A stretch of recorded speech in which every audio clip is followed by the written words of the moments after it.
High বন্ধুরা, তো চলো আজকে একটা রান্না করা যাক। কি রান্না করা যাক ভাবছিলাম, তো ভাবতে ভাবতে মাথায় এলো হঠাৎ করে যে চিকেন কষা করি। তো চিকেন কষা করার আগে যে প্রসেসগুলো আমাকে করতে হবে সেগুলো তো করতে হবে। তার আগে আমাকে কড়াইয়ে তেল ঢেলে গরম করে নিতে হবে তেলটা। তারপরে আমাকে কড়াইয়ে তেলের মধ্যে ওই গরম তেলের মধ্যে আলুটাকে দিয়ে দিতে হবে এবং আলুটা লাল লাল করে ভেজে নিতে হবে। কারণ আমরা বাঙালি বস, একটু আলুটা লাল লাল করে না ভাজলে কি আর হয়। দিয়ে তারপর আলুটাকে তুলে এর মধ্যে আমি তেজপাতা আর শুকনো লঙ্কা ফোড়ন দিয়ে একটু পেঁয়াজটা ভেজে নেব। পেঁয়াজটা একটু লাল লাল করে ভেজে নিলাম আমি, কারণ পেঁয়াজটা যত একটু ভালোভাবে ভাজা হবে তত মাংসের টেস্টটা অন্যরকম হবে।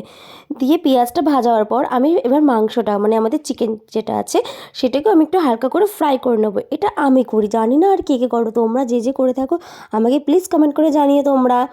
দিয়ে আমি চিকেনটাকে এরকম একটু একটু এরকমভাবে ফ্রাই করে নেবো যতক্ষণ না চিকেনটা একটু হালকা হালকা ভাজা হচ্ছে।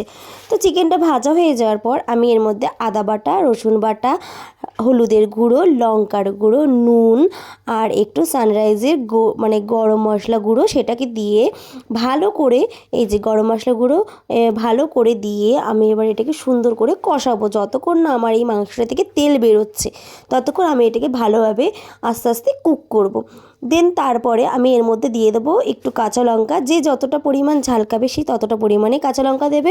তারপরে দিয়ে দিলাম টমেটো আর কাঁচা লঙ্কা দিয়ে আবার একটুখানি ভালো করে এটাকে নাড়াঘাটা করে নিয়ে আমি ওর মধ্যে দিয়ে দেবো আমার ফ্রাই করা আলুগুলো দিয়ে এটাকে একটুখানি আরও একটু ভালো করে কষাতে হবে যতক্ষণ না এর ভেতর থেকে তেলটা ছাড়ছে। তো এটাকে নেড়ে নেওয়ার পর এরকম একটু দেখতে হয়েছে, আর সত্যি চিকেনটা অনেক টেস্টি হয়েছিল খেতে। তো দেন তারপরে দেখবো যখন আমার মাংসটা কষানো হয়ে গেছে তখন আমি হালকা করে একটু উষ্ণ গরম জল করে নেব। সেই উষ্ণ গরম জলটা আমি এই মাংসটার মধ্যে ঢেলে দেবো, কারণ এই মাংসের মধ্যে উষ্ণ গরম জল দিলে মাংসটা একটু বেশি টেস্টি হবে।